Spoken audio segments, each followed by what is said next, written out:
ঠিক আছে ভেজে আমার বৃষ্টিতে আমাদের এখানে সব ডুবে গেছে।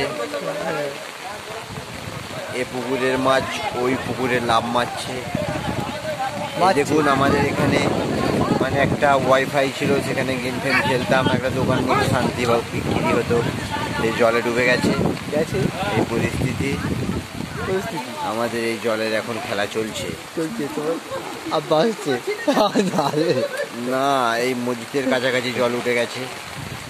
ঠিক আছে, আমাদের এলাকা পাঁচলা থানা, জেলা হাওড়া, গ্রাম বনহরিশপুর, পাড়া মল্লিক পাড়া। এই পরিস্থিতির মধ্যে দিয়ে আমরা চলছি। হ্যাঁ ঠিক আছে, না ভেজাইনি আমি কাউকে। আমাদের দোকানের মালপত্রগুলো একবার দেখিয়ে দিই। দেখুন এইসব পেটি পিস্তারা, আইসক্রিমের ফ্যাক্টরি।